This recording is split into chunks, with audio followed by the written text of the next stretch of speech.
Ever since the phone was invented, humanity has been finding new and stranger ways to use it. Nowadays, we know phones have taken over the world, but sadly we're not talking only about hot girls on Instagram. Even creepy and dangerous people have found new ways to get their way. Do you think that having to talk with your aunt over the phone for 2 hours is scary? Then get ready, because you're about to be shocked by these 10 unsolved mysteries with phone calls. Before we start, don't forget to hit the subscribe button to be the first to see our newest videos.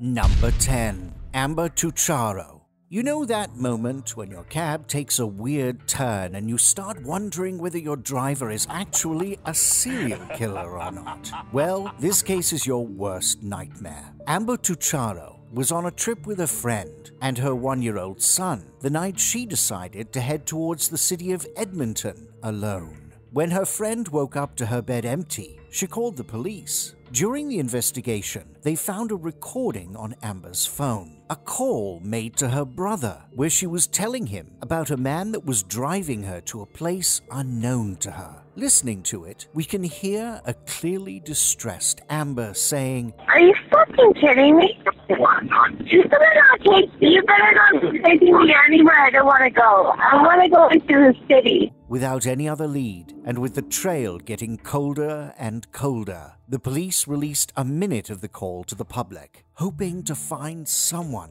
that would recognize the voice. But some days later, they found Amber's remains on a rural property. Maybe you should check that Uber driver's reputation twice before going in the car from now on. Number 9. Julia Wallace. The case of Julia Wallace has inspired mystery novels since 1931, when the crime was committed. It started just as any other day. Herbert Wallace, an insurance salesman, received a call to meet a client in an address, as he usually did. However, there was a small detail. The address that was given to him was unusual.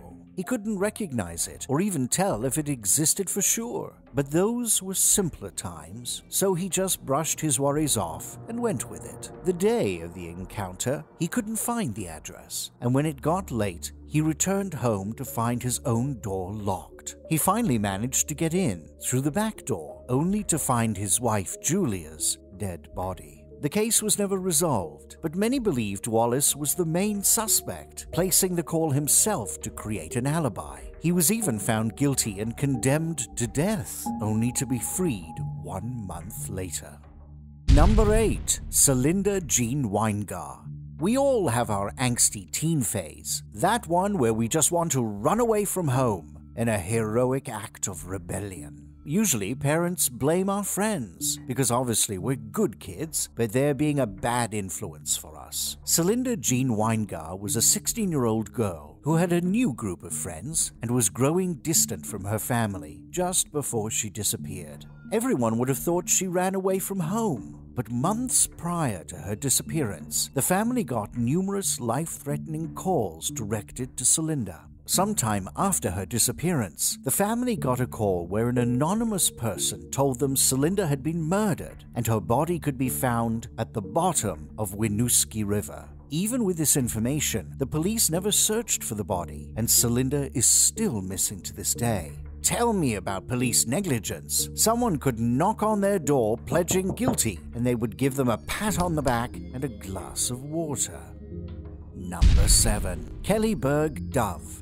You could say that the police are pretty useless sometimes. Yes, it was 1982 when a really scared Kelly Berg Dove, a gas station worker, called them. She needed help soon. The reason? A strange man had been harassing her for some time, and she didn't know how to deal with him. A short time later, she called them again. She said the man was dressed improperly and had just exposed himself to her, and that she was worried. Even then, the police didn't come. Then they received a third call from her, where she stated, frightened, that someone made an obscene phone call to the station, that the strange man was driving a silver vehicle, and they should send someone quickly. Some minutes later, the police arrived, but it was already too late. A half-finished cigarette still burning, and a magazine was all that was left of Kelly Berg Dove. She was declared legally dead, but her body was never found. So yeah, think twice about calling the police instead of running away if you're ever in danger. Number 6. Brandon Lawson. In 2013, Brandon Lawson was heading towards his father's house after a discussion with his girlfriend. On his way there, he ran out of gas and called his brother to bring him some. Some minutes later, he called 911 asking for help, stating that he was on a field up the road, that he had run into somebody, and that he was bleeding. He said he needed a cop and asked to please hurry up. The police arrived at Brandon's truck around the same time as his brother. The truck was undamaged, but there was no sign of Brandon, even after searching the zone carefully. Moral of the story? Try to work things out with your girlfriend instead of running away in the middle of the night, or something like that. Number 5. Gregory Villemin. The murder of Gregory Villemin is one of the most famous crimes in France. In 1984, the Villemins lost their 4-year-old son Gregory at the hands of a still unidentified murderer. To this day, the case is still open and people follow it closely. The criminal left behind some clues, including letters and phone calls made anonymously to the family. The day Gregory was murdered, his parents received a call to let them know the boy had been abducted and thrown into the Verlerne River, where the police found the body later that same day. Over the years, the police had arrested several suspects, including Gregory's uncle, mum, and recently his great-grandmother. Last thing we know about this case is that the judge who was heading the investigation was found dead. How much time do you think we'll have to wait to see the movie starring Meryl Streep as the tormented killer? Number 4. The Priest Murders.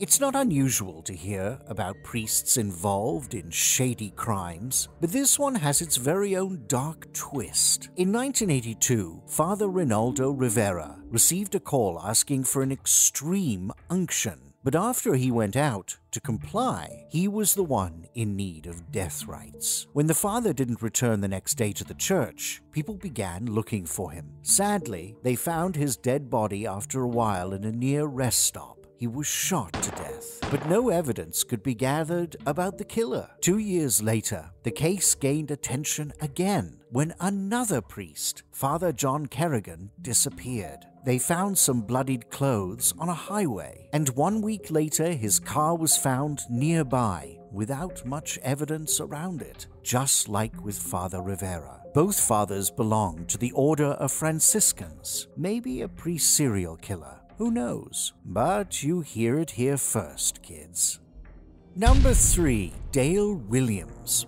We've seen the one scene at the beginning of horror movies 1,000 times. Car breaks down in the middle of the road. Person calls for help in distress. Person gets kidnapped. But this case is a little different. The victim is not the one who made the call for help, but the one who answered it. In 1999, Dale Williams went out for work like any other day, but around midday, he received a call at his auto body repair shop from a stranded motorist asking for assistance. Dale left his shop to help the caller, to never be seen again. 6 weeks later, his truck was found by a family. It was submerged in a river in Colorado. To this day, the police don't know who made the call, but it seems Dale had some unresolved issues with an old friend, since he helped his wife run away from the state.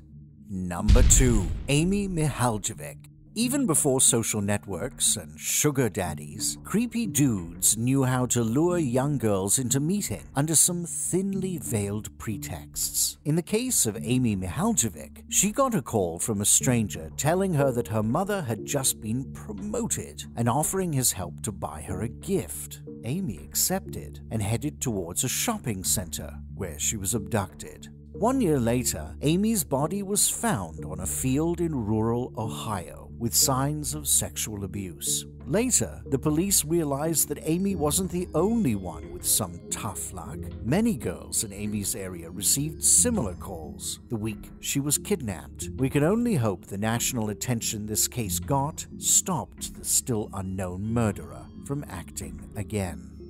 Number 1. Lauren Rahn. Inviting your friends over when your parents aren't home isn't a crime. But when 14-year-old Lauren Rahn tried to do it, things got dark. Really dark.